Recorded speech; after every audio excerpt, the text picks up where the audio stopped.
Makanya kalau kita perhatikan salah satu solusi untuk kemudian hidup itu sebenarnya kita jangan terlalu sering mendengarkan omongan orang gitu. Itu paling gampang solusi hidup kita. Di lautan itu karena siapa? Manusia.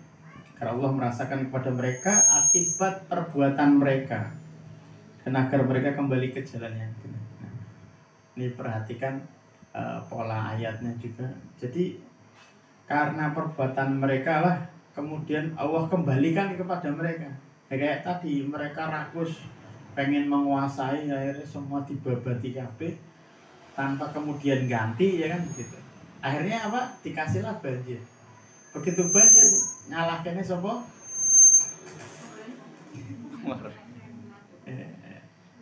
Nyalahkannya kadang sing gawe urip bareng. Ya kan? Piye hujan orang mandek bandek, kelambine urung garing, ya kan?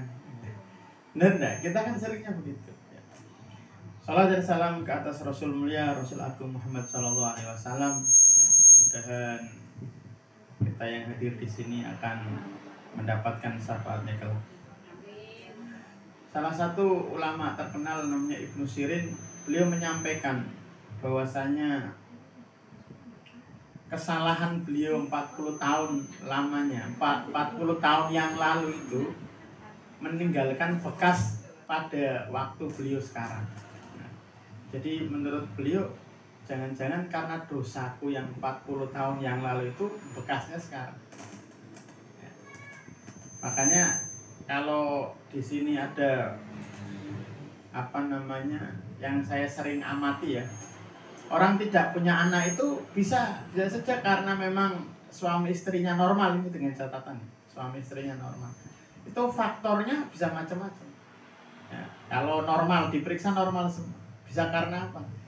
Bisa karena yang pertama gangguan emosional, ya, gangguan psikisnya. Ya. Makanya kalau kita perhatikan salah satu solusi untuk kemudian hidup itu sebenarnya kita jangan terlalu sering mendengarkan omongan orang gitu. Itu paling gampang solusi hidup kita. Tidak mendengarkan semua omongan orang, termasuk tidak pengen tahu semua urusan orang.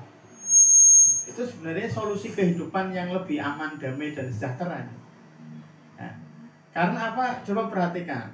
Contoh ya, ini contoh orang nikah sudah lama nggak dikaruniai anak. Begitu kemudian tuku belanja misalkan, ya, tuku belanja ditakoki. Lah wis bati purung, biasanya kan kalimatnya begitu ya, wis bati purung gitu. Itu kalau saya tanya, kalau ibu-ibu itu, ibu-ibu muda kalau ditanya kayak gitu kebetulan belum ngisi, itu rasanya gimana rasanya?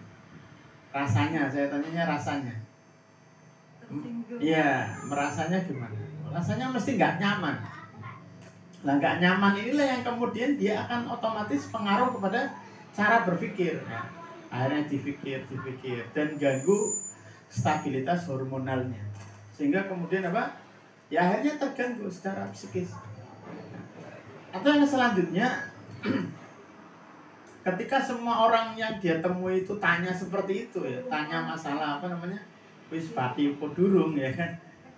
Nanti dia punya persepsi, jangan-jangan saya itu memang sebenarnya tidak bisa punya. Kalau itu jadi keyakinan ya, ya sudah. Nanti nggak jadi dikarenakan. Atau yang kedua, yang selanjutnya ya. Ini ada kasus nyata, ada orang yang waktu sama mertuanya itu nggak bisa punya anak, disarankan kontrak saja, pindah rumah dari rumah orang tuanya. Begitu pindah, nggak lama punya anak. Ya, kenapa kok bisa seperti itu? Menurut panjenengan kenapa kira-kira? Nah, betul. Yang dibutuhkan itu. Termasuk tadi, kalau ada yang dia pindah kontrakan setelah kemudian sebelumnya keluarganya itu tetangganya itu ngomongnya nggak enak tentang nggak punya ngomongan, dia pindah ke daerah yang lebih damai gitu ya, nyaman, ya nggak lama terus punya anak. itu salah satu cara untuk hidup bahagia itu adalah menghindari rasa ingin tahu. Makanya nggak punya media sosial ya, nggak punya tontonan media sosial itu sebenarnya lebih membahagiakan sebenarnya. Terus kalian yang dirahmati Allah Subhanahu Wa Taala, itu tadi, jadi kacamata orang beriman terkait dengan musibah atau kesialan hidup. Nah, yang pertama bisa jadi kacamata yang pertama adalah orang diuji itu karena apa? Menurut panjenengan semua, kita itu diuji karena apa? Sebabnya. Karena apa? Orang itu diuji bisa karena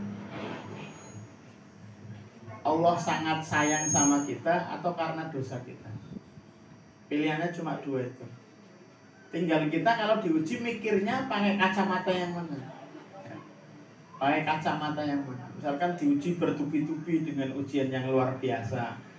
Kemudian kita ngomong, oh Allah lagi sayang sama hambanya. Supaya apa? Ketika kita semakin diuji, kita semakin mendekat kepada Allah Subhanahu Wa Taala, Allah itu sangat senang kondisi seperti ini. Ya. Dan ujiannya itu pasti tepat, pasti sesuai. Saya tanya nih, di sini yang pernah merasa diuji oleh Allah Subhanahu Wa Taala ada enggak? Saya tanya nih, yang menurut jenengan paling berat ujiannya tentang apa? Di sini ada yang pernah nggak bisa makan? Ya bisa makan, bukan karena sakit, tapi memang nggak ada yang bisa dimakan, ada enggak? Oh iya, karena jenengan belum ketemu orang yang gitu. Betul-betul nggak bisa makan, nggak ada uang nggak bisa makan. Ada. Kalau di sini nggak ada. Kalau di sini kan nggak ada, makanya nggak ada. Tapi orang di luar kita, di luar sini ada nggak? Ada, banyak. Kemudian orang ini menggantungkan sama Allah Subhanahu Wa Taala, kemudian Allah berikan rizki. Pernah tidak mengalami seperti itu? Nggak bisa makan, pengennya apa gitu, tapi menahan diri dari minta, kecuali hanya kepada Allah Subhanahu Wa Taala. Nggak pernah kan? Berarti masih hidupnya aman-aman saja.